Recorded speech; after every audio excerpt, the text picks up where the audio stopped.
What's up, everyone? Welcome to Tuck Notes, Beginner Stock Talk.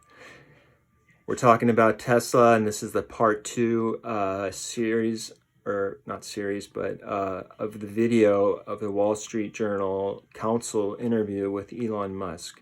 And so we're going to just jump right into where we left off. 60 seconds, but... But now I'm so interested. Okay, well... Oh, no. Okay, so... Okay.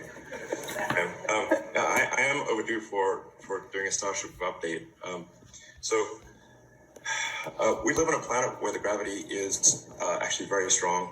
We actually live on the densest planet in the solar system. Our atmosphere is very thick.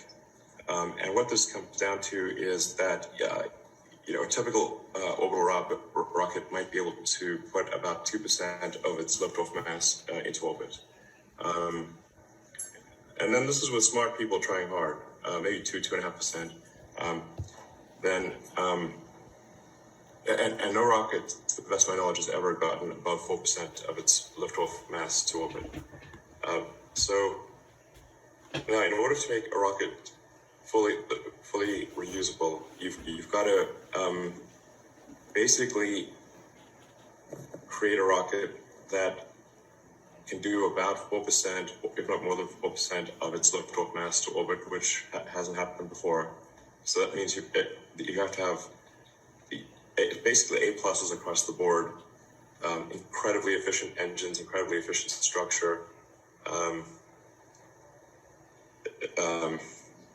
You do need scale because there are some efficiencies of scale. That's part of why Starship is so gigantic.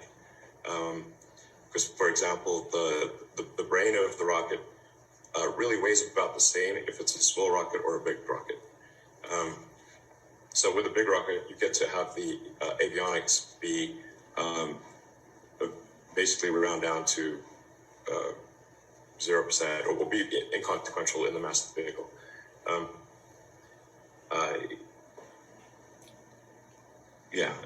Then you need to make an incredibly light heat shield. And just there's so many things that need to be done to have both the booster and the upper stage or ship be reusable. Insanely difficult. It's not like many super smart people have tried to do this before and no one has succeeded. And most of the time they've just given up partway through. But if full and rapid reusability can be achieved, it reduces the cost of access to orbit by a factor of 100 or more. So more of us could go eventually. Yeah, it's like an aircraft. Imagine if an aircraft or a car or any form of transport was not reusable. Imagine if you had to buy a new plane every time you flew. That would make air flight insanely expensive, or a car. If you had to get a new car every time you drove somewhere, that would be unbelievably expensive as opposed to simply refueling it. So we've got to get rockets to the point where we simply refuel the rocket and we don't throw it away. And with Falcon 9, we've managed to make the booster reusable and the fairing, the nose cone reusable, but not the upper stage. So we've made I think the most progress in reusability that has ever been done. But with Starship, we're hoping to make the whole thing reusable. This is profound. Like I said, it is the difference between humanity being a single planet species and a multi-planet species. It's really that big of a deal. All right, well, Elon, they're running the clock down on me, so I want to ask you one last question, and we'll try to go to at least one or two audience questions. I wanted to ask you a little bit about humor. You're a pretty funny guy. You show it on Twitter a lot. You've hosted SNL.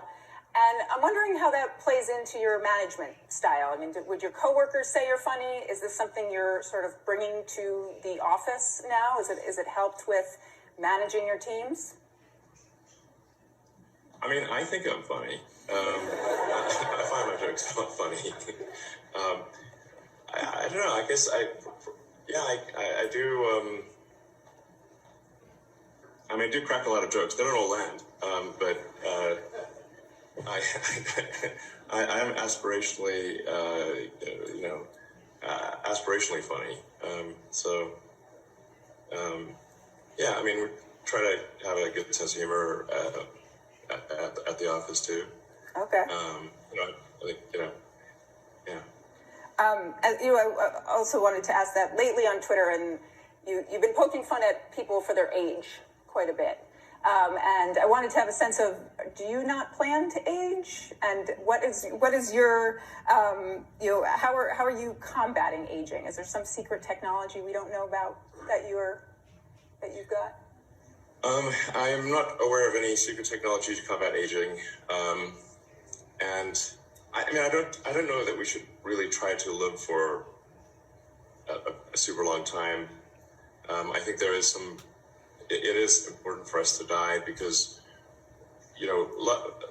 most of the times people don't change their mind, they just die. And so if we live forever, then we might become a very ossified society where new ideas cannot succeed. So, but I'm not poking fun at aging. I'm just saying, if we've got people in very important positions that have to make decisions that are critical to the security of the country, then they need to have sufficient presence of mind and cognitive ability to make those decisions well, because the whole country's depending on them. Mm-hmm. Well, I thought you might say psychedelics were your way of not aging, but I would like to just go if there's anyone's got one or two questions for this guy. I don't think dropping acid makes you age less. So I think drugs probably make you age more, not less. All right. Okay. Well, Elon, thank you so much for being with us here tonight. Oh, there is a question. Sorry, I did not see any hands up. Thank you, Baldas from BGD Holdings. I'd be very interested. First, let me thank you for what you're doing in terms of your breakthrough for humanity. But I am curious about your views on China and the United States, just on a free-flowing basis, if you want to share a few thoughts. Yeah, I think we're at an interesting point in history where the United States has been the world's largest economy for as long as anyone can remember. And I think the U.S. became the largest economy, probably 120, 130 years ago. And there's nobody that old really anymore who can remember a time when the United States was not the world's biggest economy. Now we're heading towards a situation where China is going to be probably have an economy 2 to 3 times the size of the United States. And so that's just a different world. I do think there are a lot of people in the government in China who kind of grew up with China being a small economy, and maybe who feel like China was pushed around a lot, but they haven't fully appreciated the fact that China really is going to be the big kid on the block, and so like if you're going to be the big kid on the block, then you can really be pretty chill about things. You don't have to worry about other countries are not really a threat to you if you're by far the biggest kid on the block, so I would say that's kind of an important mindset change. Hopefully that China goes through is just to think like if you're the biggest kid, like how would you want the biggest kid on the block to behave? And now if you are going to be the biggest kid on the block, then wouldn't you want to behave like you would have wanted the biggest kid on the block to behave? I think that's pretty important. Overall, I think like Tesla has a good relationship with China, and I don't mean to endorse everything that China does, any more than I would say endorse everything the United States does, or any country. But overall, I think we are headed to an interesting and different world, and I hope that we can remember that we're all human beings, and let's just try to have as positive a relationship as possible, and and work towards mutual prosperity of humanity as a whole.